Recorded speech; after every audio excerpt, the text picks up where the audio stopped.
નમો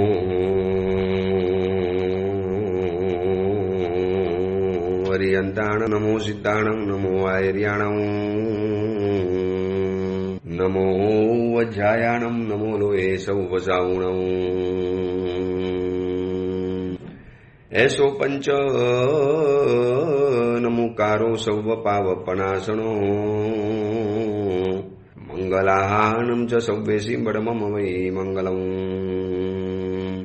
મંગલમ ભગવાન વીરો મંગલમ ગૌતમ પ્રભુ મંગલમ સ્થૂલભદ્રાદ્યા જૈન ધર્મોસ્તુ મંગલમ. પ્રવચનનો વિષય છે એક અનોખી યાત્રા, સ્વથી સર્વ તરફની અને જીવથી શિવ તરફની. આજ હતી 1060 વર્ષ પૂર્વે બનેલો 51 ગાથાની અંદરમાં જીવના 563 ભેદોને વર્ણવતો આ જીવિચાર નામનો ગ્રંથ. જાણે કે કુશલ વૈદ્ય બની આપણને અનાદિકાળથી લાગુ પડેલા એક સ્વાર્થના રોગનો એક ઇલાજ કરે છે. આ એવો વૈદ્ય છે, એની પાસે એવા પ્રકારની દવા છે, એવા પ્રકારનો ઇલાજ છે, એવા પ્રકારનો ઉપચાર છે, એની પાસે એવો તિલસ્મી તરીકો છે કે જે આપણા અનાદિકાળના આપણી ઉપર લાગુ પડેલો એક સંસ્કાર, એક રોગ, સ્વાર્થનો, સેલ્ફિશ, બધી જગ્યાએ આપણે આપણો વિચાર કર્યો, હુંને આગળ કર્યું. હુંમાંથી અમે પણ ના આવ્યા, અમેમાંથી આપણે ના આવ્યા અને આપણેમાંથી સર્વે નથી આવ્યા. એટલે આપણે વિષય રાખ્યો છે સ્વથી સર્વ તરફનો.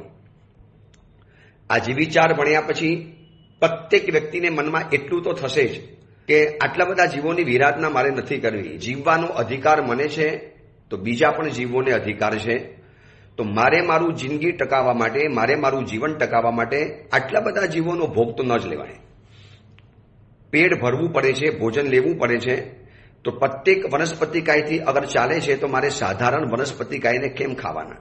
સાધારણ વનસ્પતિકાયની અંદરમાં આપણે જોયું કંદમૂળ, જમીન કંદ, આલુ, પ્યાજ, બટાકા, ડુંગળી, ગાજર, લસણ, મૂળા, આ બધું જે આવ્યું છે, જે આપણે બધું એને વિસ્તારથી જાણી લીધું કે જેને તોડ્યા પછી બે સરખા ભાગ થાય, જમીનમાંથી ઉગે, જમીનમાં નીચે ઉગે, જેને પાણી સૌથી વધારે જરૂરિયાત પડે, આવી બધી એક લક્ષણો બતાવ્યા. તો હવે ખાવું જ છે, પેટ ભરવું પડે એમ છે, ભૂખ્યા નથી રહેવાતું, જમવું પડશે. તો એવા સમયની અંદરમાં જે વિચાર ભણેલી વ્યક્તિ તો વિચાર કરશે કે પેટ ભરવું છે તો પ્રત્યેક વનસ્પતિકાયથી ભરી લઉં, પણ સાધારણ વનસ્પતિકાયને મારે મારવા નથી. આવો એક ભાવ કોણ પેદા કરે? આ એક જીવિચાર ગ્રંથ. અને જે સર્વનો વિચાર કરે છે તો કુદરત એનો બધો જ વિચાર કરશે. જે વ્યક્તિ એટલું નક્કી કરે ને કે મારે ગમે એટલી મુસાફરીમાં હોઉં, ગમે એટલી જર્નીમાં હોઉં કે કાંઈ પણ વિદેશમાં ફરવા માટે ગયો હોઉં, પણ મારે જીવોની હિંસા ન થાય એવું ભોજન કરવું છે, જમીન કંદ નથી ખાવું, આટલો એક મનોમન સંકલ્પ કરો. પછી કુદરત આપણને એ બધી જગ્યાની અંદરમાં આવા પ્રકારનું ભોજન આપણને પહોંચાડી દેશે. વિરાધના વગરનું ભોજન, ઓછામાં ઓછી હિંસાવાળું ભોજન. એકવાર સંકલ્પ કરવો પડે, દ્રઢ સંકલ્પ કે આટલું મારું નક્કી જ છે કે જીવોની વિરાધના થતી હોય એવા ભોજન મારે લેવા નથી. એટલે આ જીવિચાર આપણને સ્વથી સર્વ તરફનો વિચાર કરાવડાવે છે. આપણે આ સુધીની અંદરમાં સ્થાવર કાયની બધી વાતો કરી. હવે આપણે પ્રવેશ કરીએ છીએ ત્રસ્કાયની દુનિયામાં. એટલી મોટી દુનિયા છે, એટલી અપાર દુનિયા છે આ ત્રસ જીવોની દુનિયા, જેમાં 2 ઇન્દ્રિય, તેન્દ્રિય, ચૌરિન્દ્રિય અને પંચેન્દ્રિય. પંચેન્દ્રિયમાં વળી પાછા ઉર પરિસર, ભુજ પરિસર, મનુષ્યો, આ બધા જ આની અંદરમાં આવી જવાના. દેવલોક છે, નરકની બાબતો છે, આ બધું જ આવવાનું છે તરસકાયની દુનિયાની અંદરમાં. 5 ઇન્દ્રિયોનો સંપૂર્ણ વિકાસ. સાધારણની દુનિયામાં, સ્થાવરકાયની દુનિયાની અંદરમાં ખાલી એક જ ઇન્દ્રિય હતી, સ્પર્શનેન્દ્રિય. હવે રસનેન્દ્રિય, ઘ્રાણેન્દ્રિય, શ્રોત્રેન્દ્રિય અને ચક્ષુદેન્દ્રિય, આ બધી જ ઇન્દ્રિયો આગળ વિકાસ કરવાની. તો આ ત્રસકાયની દુનિયાની અંદરમાં પ્રવેશ કરતા પહેલા આપણે એ જાણવું છે જે ઇન્દ્રિયો આપણને મળી છે એ ઇન્દ્રિયોનું શું કાર્ય છે, એ ઇન્દ્રિયો શું ચીજ છે, એનું એક સ્વરૂપ જાણવું પડશે. તો આ મળેલી ઇન્દ્રિયોનો આપણને સદુપયોગ કરવાનું મન થશે. એમ કહેવાય છે કે ઇન્દ્રને પણ જીતવી અઘરી પડે એનું નામ છે ઇન્દ્રિય. જેને ઇન્દ્ર મહારાજા પણ જીતી નથી શકતા, એટલી બેકાબુ, એટલી તાકાતવાન, એટલી શક્તિશાળી આ ઇન્દ્રિયો છે. કારણ કે આપણે આપણા બધા જ ભોગ આ 5 ઇન્દ્રિયો દ્વારા ભોગવીએ છીએ. આંખેથી જોવું છે તો ચક્ષુ ઇન્દ્રિય કામ લાગે, કોકનો સ્પર્શ કરવો છે, મુલાયમ ટચ કરવો છે તો આંગળી વગેરે, હાથ વગેરે કામ લાગવાના, ચામડી કામ લાગવાની, સુંદર શબ્દો સાંભળવા છે, કાન કામ લાગવાના. આ બધી જ ઇન્દ્રિય વગર આપણે સાવ પાંગરા છીએ, સાવ અધૂરા છીએ. એટલે આપણને આ ઇન્દ્રિયો બહુ વાલી છે, બહુ ગમે છે, એટલી બધી પ્યારી, એટલી બધી પ્રિય, એટલી બધી વાલી, એટલી બધી મનગમતી છે. આપણે એને એટલો બધો પ્રેમ કર્યો છે કારણ કે એને આપણી બધી જ ઈચ્છાઓ પરિપૂર્ણ કરી છે. આ ઇન્દ્રિયો દ્વારા જ મારી તમારી બધી જ ઈચ્છાઓ પરિપૂર્ણ થઈ છે. તો આપણે ગઈકાલે જે શરૂ કરેલું હતું, 5 ઇન્દ્રિય ટોટલ છે. એમાંથી શરૂઆતની જે 3 ઇન્દ્રિયો છે એ ભોગ પ્રધાન છે, જેનાથી બધા જ મનગમતા ભોગ ભોગવાય, વધુ પડતા ભોગો એનાથી ભોગવાય. સ્પર્શેન્દ્રિય, રસનેન્દ્રિય અને ઘ્રાણેન્દ્રિય. અને બીજી છે છેલ્લી 2 ઇન્દ્રિયો છે એ કામ કેન્દ્રી છે, આંખ અને કાન. ચક્ષુરેન્દ્રિય અને કર્ણેન્દ્રિય. છેલ્લા નંબરની આવે છે કર્ણેન્દ્રિય, ચોથા નંબરની આવે છે ચક્ષુરેન્દ્રિય. તો આ 2 ચીજો છે ને એ કામ કેન્દ્રિત છે, જેનાથી આપણે ઈચ્છાઓ પેદા થાય, કામ પેદા થાય. કાનેથી એવા માદક સ્વરો સાંભળ્યા, કાન દ્વારા એવા સંગીતના શબ્દો સાંભળ્યા, કાન દ્વારા એવા ફિલ્મી માદક એવા ગીતોને સાંભળ્યા, જેનાથી શરીર મનની અંદરમાં અને વિચારોની અંદરમાં એવા પ્રકારના કામ પેદા થયા, ઈચ્છાઓ પેદા થઈ. તો એ કામ કેન્દ્રિત ઇન્દ્રિય કહેવાય છે. હવે એક બીજી વાત, કોઈ આપણને એમ પૂછે કે આત્માના ઉત્થાન માટે 5 ઇન્દ્રિયોમાંથી કોઈ પણ એક ઇન્દ્રિય ઉપર પસંદગી ઉતારવી હોય તો કઈ ઇન્દ્રિય? 2 સવાલ પૂછું છું. પહેલો સવાલ એ છે, આ જે 5 ઇન્દ્રિયો છે ને, તો એ 5 ઇન્દ્રિયમાંથી જે આત્માનું ઉત્થાન કરી શકે, આત્માનું પતન નહીં, આત્માને ઉત્થાન, આગળને આગળ વિકાસના માર્ગે આગળ લઈ જાય, આત્માને અધોગતિ ન કરે પણ ઉર્ધ્વગતિની અંદરમાં લઈ જાય, એવી કઈ ઇન્દ્રિયો? આત્માના ઉત્થાન માટે 5 ઇન્દ્રિયોમાંથી કોઈ પણ એક ઉપર પસંદગી ઉતારવી હોય તો એ કઈ ઇન્દ્રિય છે? આ પહેલો સવાલ.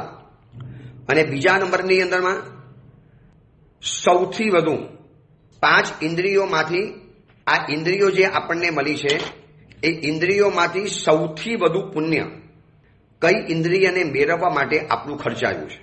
આ 5 ઇન્દ્રિય પુણ્યથી મળે છે એ વાત બરોબર છે, પણ આ 5 ઇન્દ્રિયમાંથી સૌથી વધુ પુણ્ય આપણું શેમાં ખર્ચાયું? મતલબ સમજી રાખો કે બજારની અંદરમાં ગયા, કપડાં ખરીદ્યા, ખાવાનું ખરીદ્યું, ભોજનની આઈટમ ખરીદી, બાકી બધી વસ્તુઓ ખરીદી, અને આ બાજુ એક હીરાનો નેકલેસ ખરીદ્યો. હવે કોઈ પૂછે કે આજે ભાઈ અમે 1 લાખ રૂપિયાનું શોપિંગ કરીને આવ્યા છીએ, તો કોઈ પૂછે કે એમાં સૌથી વધુ ખર્ચો શેની ઉપર થયો? તો માણસ કહી દેશે ભાઈ 70,000 રૂપિયા તો ખાલી આ નેકલેસમાં જ ગયા, અને બાકીના જે પૈસા હતા 30,000 રૂપિયા એ બધા પછી ભોજન, કપડાં, સામગ્રી આ બધા માટે લઈ આવ્યા. તો એવી રીતે 5 ઇન્દ્રિયને પ્રાપ્ત કરવામાં પુણ્ય તો ગયું છે, પણ આ બધી જ ઇન્દ્રિયને પ્રાપ્ત કરવાની અંદરમાં સૌથી વધુ પુણ્ય આપણું કઈ ઇન્દ્રિયમાં ખર્ચાયું? આ 2 સવાલ, આ બંને સવાલના જવાબની અંદરમાં એક જ જવાબ આવે છે, કર્ણેન્દ્રિય. સાંભળનારને એમ લાગશે સાહેબ આંખ નહીં, કાન કેવી રીતે? આંખ દ્વારા પ્રતિમા દેખાય, શત્રુંજય દેખાય, ગિરનાર દેખાય. આ જીવિચારના પ્રવચનો અમે વાંચી શકીએ પુસ્તકની અંદરમાંથી, જીવિચાર ભણી શકીએ, ગાથાઓ કરી શકીએ, આપ જેવા મહાત્માઓનો અમે દર્શન કરી શકીએ, અમે માતા પિતાનો ચરણનો સ્પર્શ કરી શકીએ, અમને મહામૂલી, મૂલ્યવાન, મોંઘી, પરમ પાવન પ્રતિમાઓના દર્શન થાય. આ બધું જ અમને આંખ દ્વારા થાય છે, કાનથી તો ક્યાં જોવા માટે મળે છે. છતાં પણ શાસ્ત્રોની અંદરમાં એટલું લખ્યું છે કે 5 ઇન્દ્રિયમાંથી સૌથી વધુ પુણ્ય અગર ખર્ચાયું હોય તો આપણું પુણ્ય ખર્ચાયું છે કાનને પ્રાપ્ત કરવા માટે. સૌથી વધુ પુણ્ય ખર્ચાયું છે, સૌથી વધુ. માનો 100 પુણ્ય છે, 100 રૂપિયા જેટલું પુણ્ય છે, તો કદાચ મારા હિસાબે 95 રૂપિયા તો માત્ર કર્ણેન્દ્રિયને ખર્ચવાની અંદરમાં વપરાઈ ગયું છે પુણ્ય, અને બાકીના જે 5% જેટલું પુણ્ય બચ્યું એમાં બાકી બધી ઇન્દ્રિયો સાથે આવી ગઈ. તો આટલી બધી કર્ણેન્દ્રિય કામની છે, એટલા માટે કામની છે. આંધળાને કેવળ જ્ઞાન થઈ શકે છે, પણ બહેરી વ્યક્તિને કેવળ જ્ઞાન નહીં થાય. આ 5 ઇન્દ્રિયમાંથી આ ઇન્દ્રિયને કેમ બધું સાચવવાની? એટલા માટે એમ કહેવાય છે ધર્મનું પ્રવેશ દ્વાર કાન છે અને પાપોનું પ્રવેશ દ્વાર આંખ છે. જેટલો પણ ધર્મ જીવનમાં વધ્યો છે ને એ કાન દ્વારા આવ્યો છે. સોચ્ચા જાણઈ કલ્યાણમ, સોચ્ચા જાણઈ પાવગમ, ઉભયંપી જાણઈ સોચ્ચા જમ શ્રેયમ તમ સમાય રે. કાન દ્વારા આપણે બધું સાંભળ્યું, કાન દ્વારા આપણને સમજણ મળી, કાન દ્વારા પ્રવચનો સાંભળ્યા, કાન દ્વારા પ્રવચનો અંદરમાં ગયા, કાન માર્ગ થઈ હિયળે પેઠી સંશય સર્વના ટાલ્યા રહે. સ્તવનમાં લખ્યું છે કાન દ્વારા પરમાત્માની વાણી હૃદયની અંદરમાં ગઈ, એના દ્વારા આખા અસ્તિત્વની અંદરમાં ફેલાઈ ગઈ અને આખું આખું જીવન પરિવર્તન થઈ ગયું.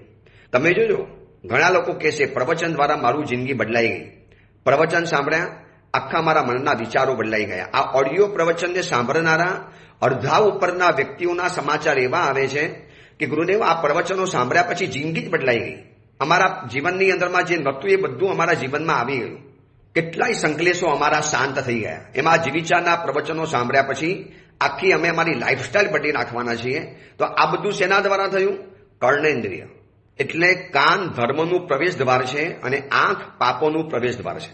આ વાત, આ ભેદને સમજવો પડશે તો જ આપણે 5 ઇન્દ્રિયોને સંપૂર્ણ ન્યાય આપી શકીશું અને મળેલી ઇન્દ્રિયોનો આપણે સદુપયોગ કરી શકીશું.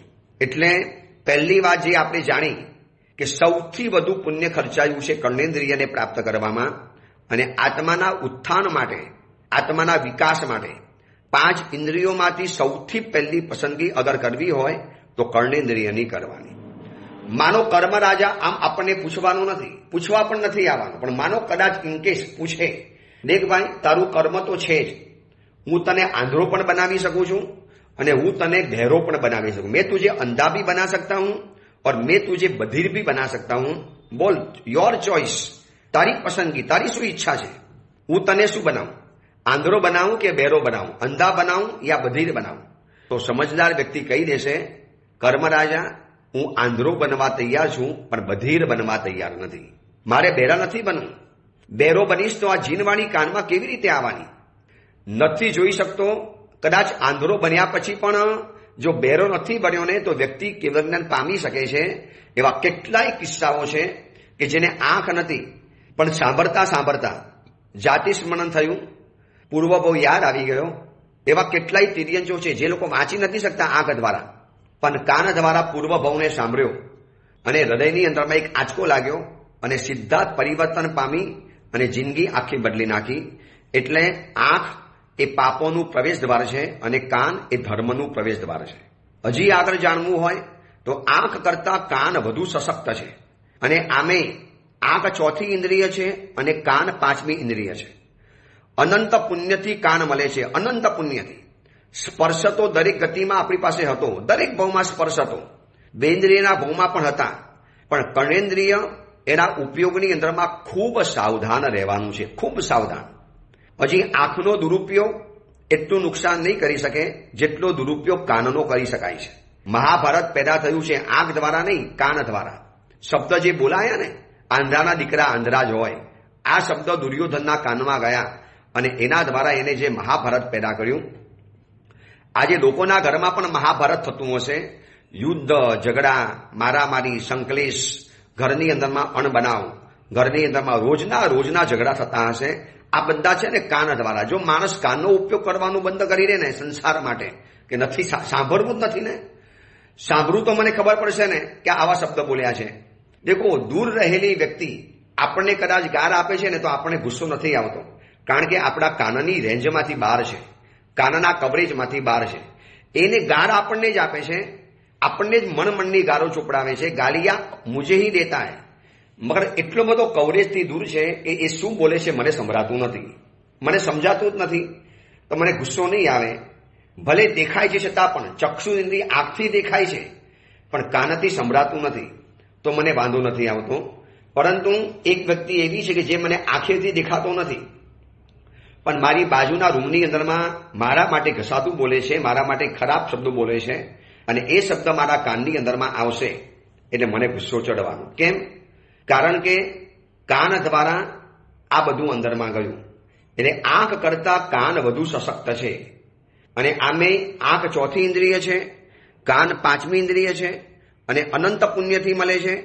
એટલા માટે આંખની અંદરમાં પ્રવેશતા દ્રશ્યો મન બનાવે છે, જ્યારે કાનની અંદરમાં પ્રવેશતા શબ્દો અંતઃકરણ બનાવે છે, અને મન કરતા અંતઃકરણની તાકાત વધારે હોય છે. ફરી વખત, આંખની અંદરમાં કોઈ દ્રશ્ય ગયા, આંખની અંદરમાંથી કોઈ એવા પિક્ચર જોયા, આંખ દ્વારા આપણે કોઈ એવા પ્રસંગો જોયા, આંખ દ્વારા ગંદામાં ગંદા, ખરાબમાં ખરાબ, હલકામાં હલકા, નકામાં નકામાં એવા પ્રસંગો આપણે જોયા. કદાચ બહુ બહુ તો એ મન બનાવશે. એ મનની અંદરમાં વિચાર કરશે, મને પણ આવું કરવા માટે મળે તો, મને પણ આવું થાય તો, મને પણ આવું થાય તો. પરંતુ કાનની અંદરમાં પ્રવેશતા શબ્દો અંતઃકરણ બનાવી દે છે. જો મૂવીની અંદરમાં છે ને કાન બંધ હોય અને ખાલી આંખેથી જોવાનું હોય ને તો એટલી બધી મૂવીની અસર નહીં પડે. કારણ કે ડાયલોગ સંભળાતા નથી, ડાયલોગ ખ્યાલમાં નથી આવતા, ડાયલોગની ખબર નથી પડતી.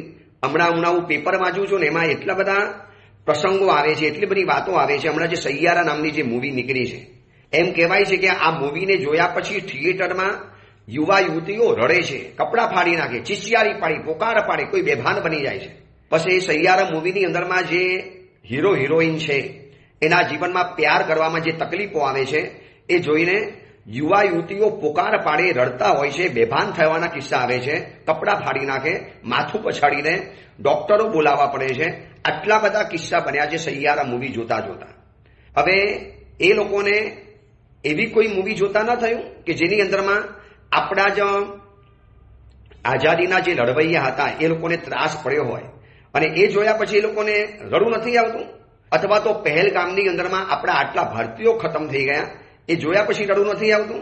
ચલો એ બધી બીજી વાત છે, પણ આપણી વાત એ છે કે આ લોકોએ દ્રશ્ય આંખેથી જોયું છે માટે નહીં, કાનેથી એ શબ્દો સંભળાયા છે માટે. કાન ટોટલ બંધ કરાવી દો અને પછી આંખ દ્વારા એ બધા દ્રશ્ય દેખાડો. બહુ તો એટલી ખબર પડી શકે ભાઈ કંઈક થયું છે ને, પણ શું થયું છે આ ખબર કાન દ્વારા જ પડે. એટલે કાનનો ઉપયોગ કરતા કરતા ખૂબ સાવધાન રહેવા જેવું છે, ખૂબ સાવધાન. 5 ઇન્દ્રિયોમાં સૌથી વધુ પુણ્ય રાશિ જે ઇન્દ્રિય મેળવવામાં આપણે ખર્ચી છે એ કાનનો જો આપણે સદુપયોગ ન કરતા આવડ્યું અને જે તે સાંભળ્યું, જેવા તેવા શબ્દો સાંભળ્યા, જેવી તેવી વાતો સાંભળી, જે તે ડાયલોગ સાંભળ્યા, જેવા તેવા ફિલ્મી ગીતો સાંભળ્યા, જેવી તેવી ગોસિપ સાંભળી, જેવા તેવા ગંદામાં ગંદા વ્યક્તિઓની સાથે વાર્તાલાપો સાંભળ્યા અને પછી મનમાં જે વિકારોની આગ પેદા થવાની, જે વિકારોની ભયંકર કથાઓ પેદા થવાની.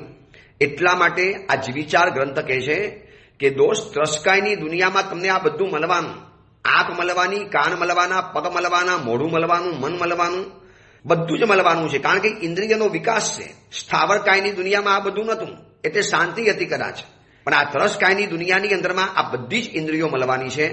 અને સ્થાવરની દુનિયામાં તો માત્ર એક જ ઇન્દ્રિય હતી, સ્પર્શેન્દ્રિય. જ્યારે અહીંયા તો આપણને બધું જ મળવાનું છે ને બધું મળ્યું છે આજે આપણને. એટલા માટે કાન ધર્મનું પ્રવેશ દ્વાર બની શકે છે અને આંખ પાપોનું પ્રવેશ દ્વાર બની શકે છે. માટે પતન માટેની ઇન્દ્રિય છે ચક્ષુરિન્દ્રિય. જે જીવને પતન પામવું છે, જો સાવધાન ન રહ્યો તો આંખ એને પતન પમાવી શકે છે.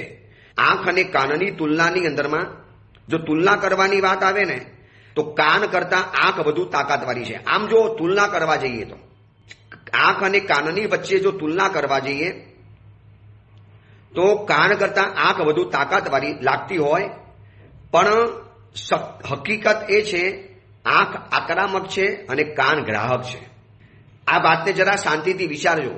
બહુ લોકોના મગજની અંદરમાં ભ્રમણા ઊભી થાય છે, સાહેબ આવું કેમ? તાકાત તો આંખવાળી કહેવાય.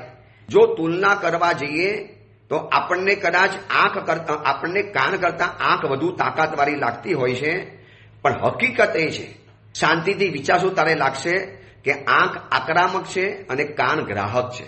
ગ્રાહક એટલે આંખ છે ખાલી જોઈ લીધું પછી આગળ કદાચ કરી નથી શકતી, પણ અંતઃકરણમાં જે ઉથલ પાથલ મચે, અનકોન્શિયસ માઇન્ડની અંદરમાં જે વિચારો ઘુસાડે છે એ ઘુસાડે છે કાન.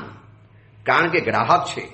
કાન સીધા શબ્દોને પકડશે, સ્તુતિના હોય કે પ્રશંસાના હોય, સારા હશે કે નરસા હશે, ઉત્તમ હશે કે અધમ હશે, ગુડ હશે કે ભેડ હશે, જે પણ હશે આ બધા શબ્દો કાન દ્વારા પકડાય છે. એક વિચારો ને, આપણને રોજ કાન દ્વારા કોઈ વ્યક્તિ એમ કે તમે ઉત્તમ છો, સજ્જન છો, સારા છો, ગુણિયલ છો, ડાયા છો, વિનયી છો, વિવેકી છો, સમજદાર છો, રિસ્પેક્ટ આપો છો, આવા બધા શબ્દો આપણને કાનમાં રોજ રોજ રોજ રોજ સંભળાવે ને આ પોઝિટિવ શબ્દો, તો આપણે હકીકતમાં એવા બની જઈએ. પરંતુ કોઈ વ્યક્તિ આપણા કાનની અંદરમાં એમ કે દુષ્ટ છો, બદમાશ છો, નકામા છો, બેકાર છો, સાવ પાપી છો ને અધમ છો ને ગયેલા છો ને વીતેલા છો, આવું બધું શબ્દ સંભળાવે, નેગેટિવ શબ્દો, તો આ સાંભળ્યા પછી આપણે કદાચ એવા બની જઈએ. એટલે શું થયું? આંખ આક્રમક છે અને કાન ગ્રાહક છે. એટલે કીધું ને, આંખમાં પ્રવેશતા દ્રશ્યો કદાચ બહુ તો મન બનાવે છે, પરંતુ કાનમાંથી ગયેલા શબ્દો આખું નાખું અંતઃકરણ બનાવે છે, અને મન કરતા અંતઃકરણની તાકાત હંમેશા વધારે રહેવાની. એટલા માટે તો આંધળાને કેવળ જ્ઞાન મળી શકે છે, પણ બહેરાને નથી મળતું. કેમ? કારણ કે કાનમાં શબ્દ જ નથી ગયા. બોધ કેવી રીતે પામવાનો, પતિબોધ કેવી રીતે પામવાનો? આપણે આની પહેલાનો જે ગ્રંથ જોયો, કુવલય માલા, પતિબોધની કથા આપણે જોઈ. તો હવે આ બધા જીવો પતિબોધ કેવી રીતે પામ્યા? આ બધા જીવોને પતિબોધ કેવી રીતે મળ્યો? કાન દ્વારા મળ્યો ને. એ મુનિ ભગવંતોની વાતો કાનમાં ગઈ, એ મુનિ ભગવંતોનો ઉપદેશ કાનની અંદરમાં ગયો. ચલો, આટલો ખૂંખાર ચંડકોશિક નાગ એ પણ પતિબોધ પામ્યો. કેવી રીતે પતિબોધ પામ્યો છે? પરમાત્મા મહાવીરના 2 શબ્દનું શ્રવણ કર્યા પછી. બુજ્જ ચંડકોશિયા, આટલા પરમાત્માના 2 શબ્દો, અને એ શબ્દોનું શ્રવણ કર્યું અને આખો નાખો પતિબોધ પામી ગયો. ચિલાતી પુત્ર હતા, જેને સુનસુ મારનું માથું કાપી નાખ્યું છે, અને મુનિ ભગવંતને કહે છે, મહારાજ સાર બતાવો, વરના મારી નાખીશ. અને મુનિ ભગવંત કહે છે કે ઉપશમ, વિવેક અને સંવર, આ 3 શબ્દ સાંભળ્યા અને એનો પણ બેડો પાર થઈ ગયો. આજે આપણે જે પણ કાંઈ ધર્મ કરીએ છીએ ને, એ આંખ દ્વારા આગળ નથી વધ્યા, કાન દ્વારા આગળ વધ્યા છે. આપણને જ્યારે વાંચતા પણ નહોતું આવડતું, ત્યારથી કાનની અંદરમાં ગયેલા શબ્દોએ આપણું અંતઃકરણ બનાવ્યું છે, આપણી દુનિયા બનાવી છે, આપણને સુધાર્યા છે, આપણને આગળ વધાર્યા છે. એટલે આત્માના ઉત્થાન માટે હોય, આત્માના વિકાસ માટે હોય તો પણ કર્ણેન્દ્રિય છે. ધર્મનું પ્રવેશ દ્વાર હોય તો પણ કર્ણેન્દ્રિય છે. અંતઃકરણને સારું બનાવ્યું હોય તો પણ કર્ણેન્દ્રિય છે. કારણ કે આંખ આક્રામક છે, કાન ગ્રાહક છે. આ બધી વાત જો એકદમ મગજમાં ક્લિયર કરશો ને, તો આગળ ઉપર ઇન્દ્રિયોની બાબતની અંદરમાં જાણવું બહુ સહેલું પડશે. એકદમ સહેલાઈથી સમજમાં આવી જશે. કારણ કે ત્રસકાયની દુનિયાની અંદરમાં ઇન્દ્રિયો વધુને વધુ મળવાની, ઇન્દ્રિયોનો વિકાસ વધુને વધુ થવાનો. સ્થાવર નિકાયમાં આ બધું હતું જ નહીં. સાંભળવાનું પણ નહોતું, જોવાનું પણ નહોતું, ખાવાનું પણ નહોતું. એ બધું ખાલી સંજ્ઞા બસ બધું ખાલી પતી જતું હતું. પણ આ દુનિયા અલગ છે, ત્રસકાયની દુનિયા. અને જેને જેટલી શક્તિ વધુ મળે એટલું એને પતન થવાની શક્યતા વધારે છે. જો એકેન્દ્રિયમાં છે ને, પતન પામીને આવ્યા છે, એકેન્દ્રિયમાં પતન નથી પામતા. ફરી વખત ત્રસકાયની દુનિયાની અંદરમાં બહુ ઉપર ગયા અને ત્યાંથી પતન પામીને એકેન્દ્રિયમાં ગયા છે. હવે એકેન્દ્રિયમાં અસંખ્ય કાળ રહેવાનો વારો આવે છે, કારણ કે કર્મ એવું બાંધીને આવ્યા છે માટે. પણ એકેન્દ્રિયમાં જવાની તૈયારી ક્યાં શરૂ થઈ? ત્રસકાય નિકાયમાંથી. સ્થાવર નિકાયની દુનિયાની આખી તૈયારી ચાલે છે ત્રસ નિકાયની દુનિયામાંથી. આ ત્રસકાયની દુનિયા એટલી વિચિત્ર છે કે ધારે તો આપણને સિદ્ધ ગતિમાં પણ લઈ શકે, અને ધારે અને જો આપણે સાવધાન ન રહ્યા તો સીધા સ્થાવર નિકાયની દુનિયામાં પણ આપણે ચાલી જઈ શકીએ એમ છીએ. એટલા માટે તો બતાવ્યું ને કે આત્માના ઉત્થાન માટે 5 ઇન્દ્રિયોમાંથી કોઈ પણ એક ઉપર પસંદગી ઉતારવી હોય તો એ કર્ણેન્દ્રિય છે, અને પતન માટે કોઈ ઇન્દ્રિય હોય તો ચક્ષુઇન્દ્રિય છે. જેટલા પણ પતન પામ્યા છે આંખ દ્વારા, અને જેટલા પણ પરિવર્તન પામ્યા છે, ઉત્થાન પામ્યા છે કાન દ્વારા. આજે જેટલા પણ મહાત્માઓએ દીક્ષા લીધી, જેટલા પણ સમણ સમણી ભગવંતો સંયમ જીવનના માર્ગે ગયા, આખી નાખી જિંદગી બદલી નાખી, અથવા તો કેટલાક યુવકોએ આખી પોતાની જિંદગીને પરિવર્તન પમાડી દીધી, આખી જિંદગી બદલી નાખી હોય, તો એ બધું કાન દ્વારા શક્ય બન્યું છે. આંખનો ફારો છે, ના નથી પાડતા. ખાલી કાન જ નથી કહેતા, આંખ અને કાન બંને ભેગા થાય અને શુભ માર્ગે સંચરે તો એક અદ્ભુત ઇતિહાસ બનાવી નાખે છે. પણ આજે આપણે સ્થૂલીપત્ર સ્વામીને જોતા નથી, આજે આપણે જમ્મુ સ્વામીને જોયા નથી, આજે આપણે ગૌતમ સ્વામીજીને જોયા નથી. પણ એમની કથા કાનમાં ગઈ ને પછી આપણે ન થયું, યા જો સારીભદ્રજી આવું કરતા હો તો હું કેમ ન કરી શકું? સ્થૂલીભદ્ર સ્વામીજી આવું કરી શકતા હોય તો હું કેમ ન કરી શકું? આજે આપણને મનમાં થયું, એ આંખ દ્વારા નથી, આપણે જોયા પણ નથી એ મહાત્માઓને. એમનું ચરિત્ર આપણે સાંભળ્યું, પ્રવચન દ્વારા સાંભળ્યું, એ શબ્દો કાનની અંદરમાં ગયા, અને એના દ્વારા જે જીવનની અંદરમાં પરિવર્તન આવ્યું છે. એટલે ત્રસકાયની દુનિયામાં હવે આપણે પ્રવેશ કરીએ છીએ. પણ એની પહેલા છેલ્લી બાબત જાણી લેવા જેવી છે કે ધર્મના પ્રવેશ દ્વાર સમાન એવા કાનને સંભાળી લઈએ, અને પાપના પ્રવેશ દ્વાર સમાન એવા આંખને પણ આપણે સાચવી લઈએ. કારણ કે ભોગ પ્રધાન અને કામ પ્રધાન આ બધી ઇન્દ્રિયો છે. અતિશય પુણ્ય દ્વારા પ્રાપ્ત થઈ છે કર્ણેન્દ્રિય. મેં તમને કીધું ને, વધુ પડતું 5 સૌથી વધુ પુણ્યનો વપરાશ આ કાનની દુનિયા માટે થયો છે. 5 ઇન્દ્રિયોમાંથી સૌથી વધુમાં વધુ પુણ્ય રાશિ જે ઇન્દ્રિયને મેળવવા આપણે કરી છે, એને આપણે કેમ ન સાચવી લઈએ કર્ણેન્દ્રિયને? જો તમે મને જોતા નથી, હું તમને જોતો નથી, પણ મારા શબ્દો તમારા કાન દ્વારા, આ મોબાઈલ દ્વારા, તમારા કાન દ્વારા જાય અને તમે એનાથી જીવનમાં જે પરિવર્તન પામ્યા આપણે જોયા તો નથી, પણ કાન મુખ્યતા બન્યા ને. એમાં આંખ છે, જરૂરી છે, આંખ ના નથી પાડતો, પણ કાન મુખ્યતયા બન્યા. કાનનો મુખ્ય ફારો આવી ગયો. તો આટલી વાત સમજ્યા પછી હવે આપણે ત્રસ્કાઈની અંદરમાં પ્રવેશ કરીએ છીએ. એના મુખ્ય 4 ભેદ: બેઇન્દ્રિય, તેઇન્દ્રિય, ચૌરિન્દ્રિય અને પંચેન્દ્રિય. બેઇન્દ્રિય, તેઇન્દ્રિય, ચૌરિન્દ્રિય આ ત્રણે ભેગા થઈ અને વિકલેન્દ્રિય કહેવાય છે. તેઇન્દ્રિયમાં કઈ ઇન્દ્રિય હોય? બેઇન્દ્રિયમાં સ્પર્શનેન્દ્રિય અને રસનેન્દ્રિય, આવા 2 ઇન્દ્રિય વાળા બેઇન્દ્રિય જેવો કહેવાય. જેમ કે કરમ્યા, કાષ્ઠના કીડા, શંખ, કોળા, કોળી, પછી ગંડોલા, જરો, પછી અરસ્યા, પછી લારિયા, કાષ્ઠના કીડા, આપણા પેટમાં પડનારા કુમી, પોરા, પછી આવા બધા અલગ અલગ હજારો જીવો આવે છે, બેઇન્દ્રિયના જીવો. તો આ બધા જ 2 ઇન્દ્રિય વાળા જીવો છે, જેની પાસે ખાલી સ્પર્શનેન્દ્રિય અને રસનેન્દ્રિય છે.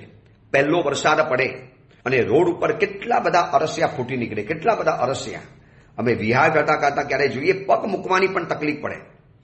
તો આ બધા બેઇન્દ્રિય જીવોની પહેલી આપણે વાત કરવી છે, જેને ખાલી સ્પર્શનેન્દ્રિય છે અને રસનેન્દ્રિય છે.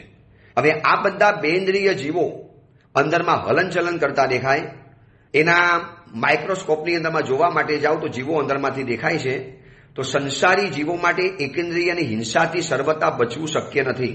પરંતુ જો સાવક સાવિકા ધ્યાન રાખે, જો ઉપયોગ પ્રધાન અને જૈના પ્રધાન જિંદગી જીવે, તો નિરપરાધી એવા ત્રસ જીવોને મારવાની બુદ્ધિથી નહીં, પણ બચાવવાની બુદ્ધિથી તમે એને બચાવી તો શકો છો. કેવી રીતે? કાચા દૂધ, દહીં, છાશ, કાચી મલાઈ, ક્રીમ, આ બધાની સાથે કોઈ પણ પ્રકારનું કઠોર ન વાપરવું. આ બેઇન્દ્રિય જીવોને તમે બચાવી શકો છો. આજે મોટા ભાગના લગ્નોની અંદરમાં કાચા દહીંની અંદરમાં દહીં વડા બનાવવામાં આવે છે. કેટલી મોટી વિરાધના, કેટલો ભયંકર અત્યાચાર. તો કાચા દૂધમાં કાચા દહીં, કાચી છાશ, કાચી મલાઈ કે ક્રીમ વગેરેની સાથે કઠોરનો સંયોગ ન કરાય. એમાં અસંખ્ય બેઇન્દ્રિય જીવોની ઉત્પત્તિ થઈ જાય છે. આજે સારા સમજદાર જૈનોના ઘરની અંદરમાં એવો ગિરિવાજ ચાલે છે કે દહીંને ગરમ કરવાનું અને પછી તમે બનાવો, ચાલી જાય. પછી તમે કોઈ પણ શાક બનાવો, કોઈ પણ કઠોળ બનાવો, એકવાર દહીંને ગરમ કરી લેવાનું. દહીં કાચું હોય એમાંથી શ્રીખંડ બનાવ્યો, એમાંથી મઠો બનાવ્યો, એમાંથી દહીં વડા બનાવ્યા અને પછી એમાં તમે કઠોળ વપરાવો. હવે ઘણા શું કે સાહેબ દહીં ગરમ કરીએ ને પછી સ્વાદ બગડી જાય. ભૈયા અહીંયા કદાચ ખાલી સ્વાદ બગડશે, પણ આવનારા ભવની અંદરમાં તારી આખું જિંદગી બગડી જવાની છે. આ વિરાધના કરીને આપણે કયા ભવની અંદરમાં જઈશું? આ ખાલી બેઇન્દ્રિયની વાત કરું છું. આપણે એક ઇન્દ્રિયની આગળ દુનિયા જોવી છે. તો આ જેટલા પણ પ્રવચનો સાંભળો છો, તમારા ઘરની અંદરમાં જમણવારો હોય, ઘરની અંદરમાં કોઈ પ્રસંગ હોય, સારા નરસા પ્રસંગની અંદરમાં માનો દહીંની આઈટમ બનાવવાની હોય, તો સૌથી પહેલા દહીંને ગરમ કરી લો પ્લીઝ. કેટલું ગરમ કરવાનું? આંગળી થોડીક દાજે એટલે અંદરમાં આંગળી બોલી, અંદરમાં આંગળી નાખી, અંદરમાં આંગળી બોરી અને એની સાથે એનો ગરમપણાનો અહેસાસ થાય કે ભાઈ આ હીટ છે, આ થોડી ગરમ છે, આટલો અહેસાસ થાય. બસ એટલી માત્ર ગરમ કરવાની છે. એકદમ ઉકાળા નથી કરવાના, દૂધની જેમ ઉકાળવાનું નથી, પણ આટલો એક આંગળી નાખ્યા પછી અંદરમાં લાગે કે થોડું ગરમ લાગે છે. અને બીજા નંબરમાં 2 દિવસ પછીના દહીંની અંદરમાં એક જ રાત વીત્યા પછી વાસી ગણાતા રોટલી, રોટલા, થેપલા, ઢોકળા, બંગાળી મીઠાઈ, ફાટી ગયેલું દૂધ, જેના વર્ણગંધ બધું બદલાઈ જાય છે. આ બધામાં બેઇન્દ્રિય જીવોની ઉત્પત્તિ થાય છે. એટલે ઘણા લોકો ફરવા માટે જાય, બહારનું નથી ખાવું ને તો ઘરના થેપલા બનાવીને જાય, દહીંના થેપલા. તો 2 રાત ન ઓરંગાય. એટલે આજે માનો તમે દહીંના થેપલા બનાવ્યા, આજે આખો દિવસ ચાલે, આવતીકાલનો પણ આખો દિવસ ચાલે. આવતીકાલની રાત પહેલા, સાંજ પહેલા એ થેપલાને પરિપૂર્ણ કરવા પડે. એને 2 રાત ઓરંગાય નહીં, 2 રાત ક્રોસ ન કરાવાય, નહીતર એની અંદરમાં અસંખ્ય બેઇન્દ્રિયના જીવો ઉત્પન્ન થઈ જાય. અને એવું ખાવ તો એના કારણે આપણને બેઇન્દ્રિય જીવોની હત્યાનું પાપ લાગે. ચલો આ બધો વાત આપણે વિસ્તારથી જોઈશું, એની વિચારણા આપણે આવતીકાલે કરીશું. પણ આ બેઇન્દ્રિયની દુનિયાની અંદરમાં જાણ્યા પછી આ બધો ફેરફાર કરવો જરૂરી પડશે. આ જીવિચાર આપણે એટલા માટે જ ભણવાના છે કે જીવોનો વિચાર કરવો છે. કાચા દહીં ઘરમાં વપરાતા હોય, કાચા દૂધ વપરાતા હોય, કાચા દૂધ દહીં છાશમાએ કઠોર જમવું નિવારતો, નિયમ નૌકાસી નિત્ય કરો એ સાંજ પડે ચોવિયાર હતું. સ્તુતિની અંદરમાં લખ્યું છે કે સાવકના બધા કર્તવ્યો છે આપણને પરંપરા જીવિચાર ધારવા જાણવા માટે મળી. તો આટલા સમજદાર આપણે બની અને આ બધી વિરાટનાથી દૂર રહીએ, એ જ મંગલ કામના મંગલ ભાવના. જીનાગના વિરુદ્ધ કાંઈ પણ બોલાયું હોય તો મિચ્છામી.